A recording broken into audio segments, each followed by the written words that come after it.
Yume Nikki is an infamous little RPG maker game that found its way onto the internet in 2004. Solely developed by the elusive and mysterious Kikiyama, who spent years developing the game from scratch, including its assets and music.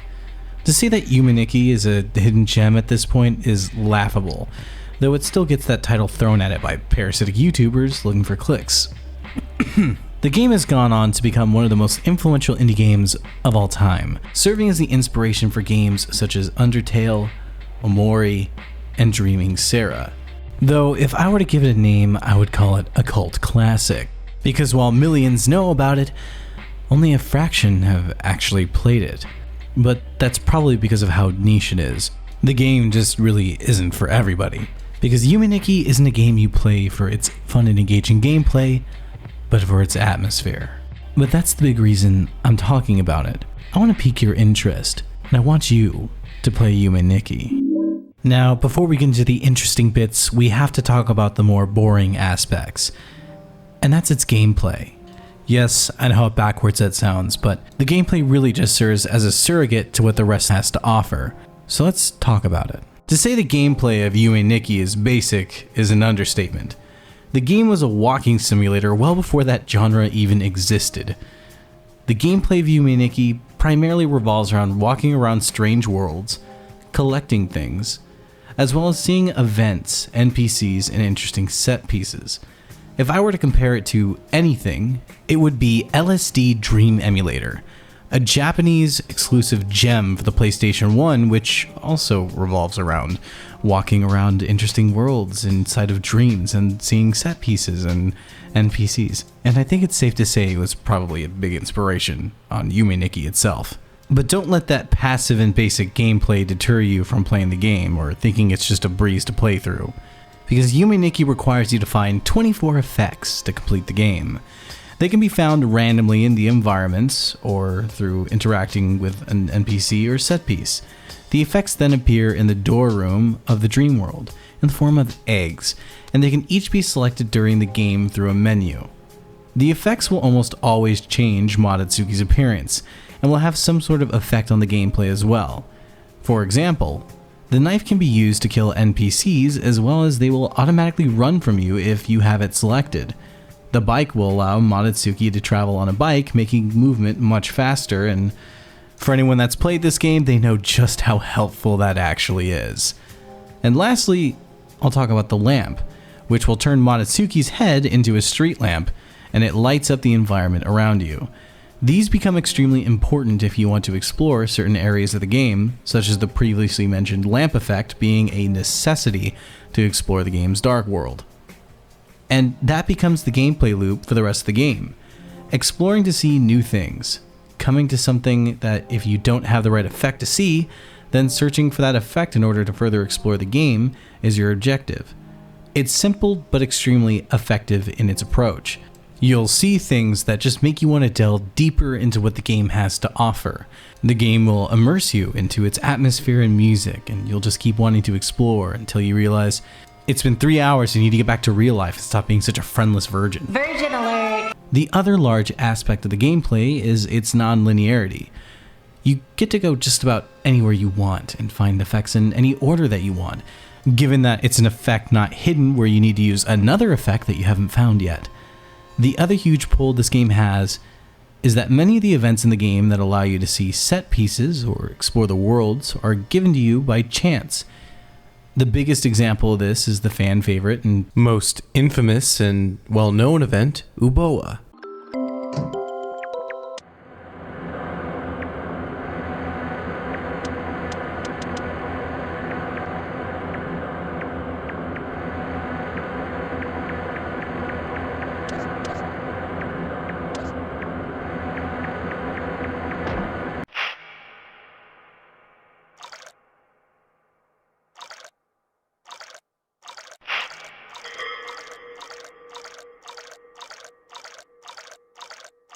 Uboa's event can be triggered by turning the lights on and off in Poniko's room, a room that can only be found in the Pink Sea, another area of the game that you need to find a hidden portal in this snow world to get to. And with that, I'm sure you can see just how complex trying to figure out how to get to different areas of the game can be. But with Uboa, there's another added level of complexity, and that's the complexity of chance. Uboa, like many other events in the game, are connected to a variable. In his case, it's a 1 in 64 chance of spawning upon entering Poniko's room. And if he does, you'll be stuck in the room until you interact with him.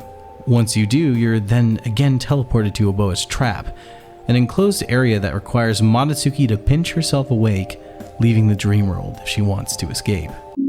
The story of Yume Nikki is pretty basic. You play as Moritsuki, a cute little shut-in who refuses to leave her tiny apartment. Something I'm sure most of you can relate to at this point. Confined to a bedroom with a TV, computer, bookshelf, and bed, Moritsuki only really sees the outside world from her apartment's loft. She spends most of her time sleeping, exploring the strange worlds of her dreams. And that's where the name Yume Nikki comes from.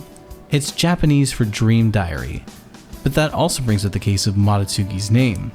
Moritsuki isn't a name in Japanese.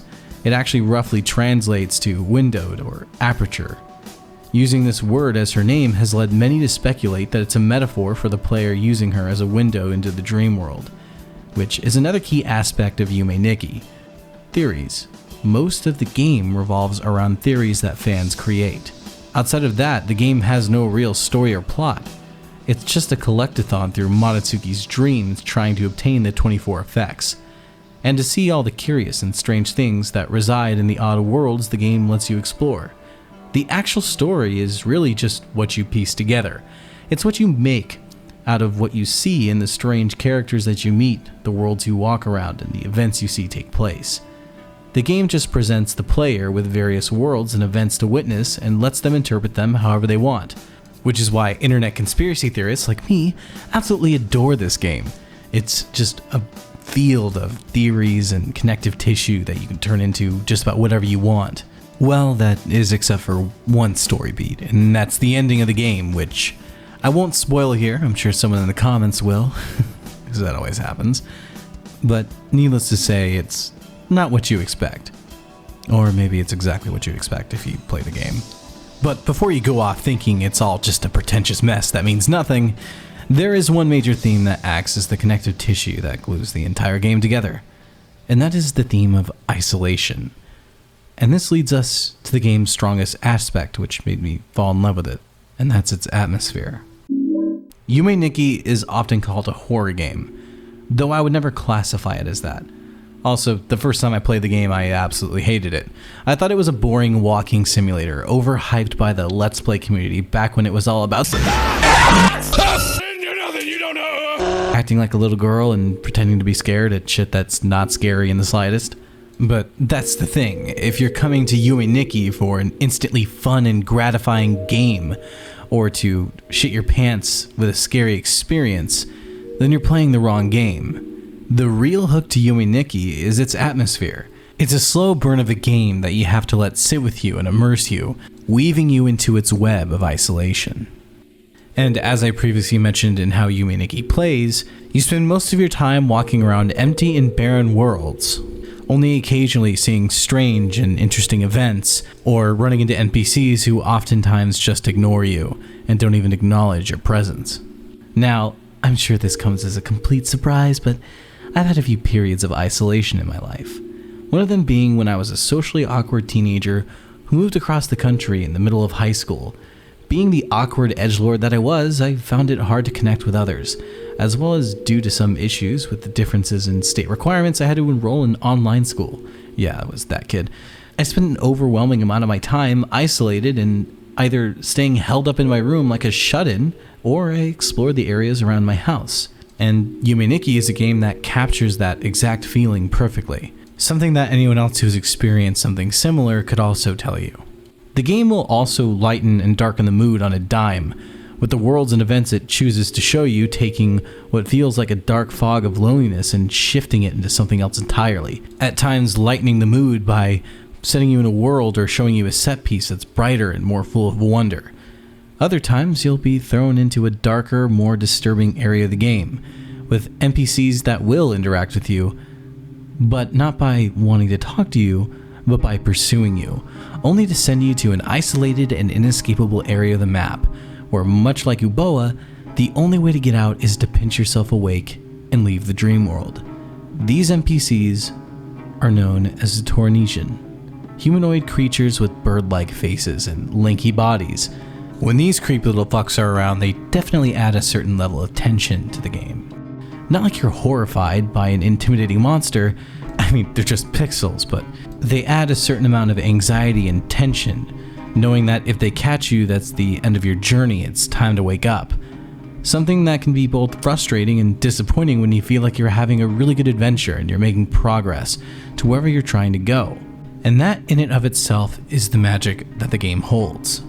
It's its fog of loneliness, its themes of isolation, and at the risk of sounding redundant, its atmosphere. Now, if you want to play Yume Nikki to its fullest, do it this way.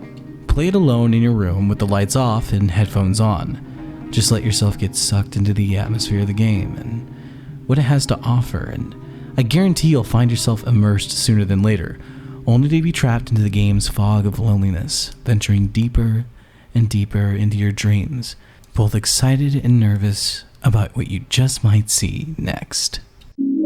The backbone of this game's atmosphere is its music, though saying the game has songs would be a little generous. Most of the OST is made up of 15-second loops that play on repeat, most of them being ambient, though others can be more upbeat and others can just sound like noise. Here are some examples.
Like I said, a backbone to the tone and atmosphere, and as much as I downplayed them at the beginning, some of them are oddly effective, and they work well as background music for videos. I'm sure you've heard them in a few at this point, but they also just are very soothing, and others add a certain amount of melancholic tension that can be fun to listen to from time to time.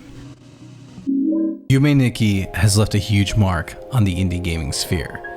As I stated above, it helped to inspire and influence games like Undertale and Amori, which have surpassed Yume Nikki in popularity and now serve as a gateway into these styles of oddly dreamy yet horrific experiences. Even Undertale's W.D. Gaster takes direct visual inspiration from Uboa. But that's just scratching the surface. Yume Nikki spawned an entire genre of RPG Maker games. Some of these have gone on to become huge in their own right. Titles such as Dot Flow, Yume Tuki, LCD Dream, I Cannot Drown, and Flesh Child, just to name some. Though there are literally hundreds of these games floating around the internet, just look up Yume Nikki fan games on Google and you'll see exactly what I mean. It's almost like a landfill at this point. And while many of these are unheard of, there are titles like Dot Flow and Yume Tuki that are almost as big as Yume Nikki itself in terms of popularity. And I think that says something about just how deep this silly little indie game can touch you. This is why you should give it a try. It's free, so there really isn't any excuse to say no. And if I could talk a bit personally for a moment, Yume Nikki has been a massive inspiration to me as well, having a heavy influence on the music I make and the way I approach atmosphere as well as art and visuals I use to represent my work. The music, random events, and even just the worlds of Yume Nikki keep me coming back year after year to revisit and experience the game and its wonder all over again. It's become one of my all-time favorite video games, and for that, I can't thank Kikiyama enough. Subscribe, follow me on Twitter, support me on Patreon. I'll see you in the next video. It's me, Madison Ray. Play up you pathetic little babe pitties.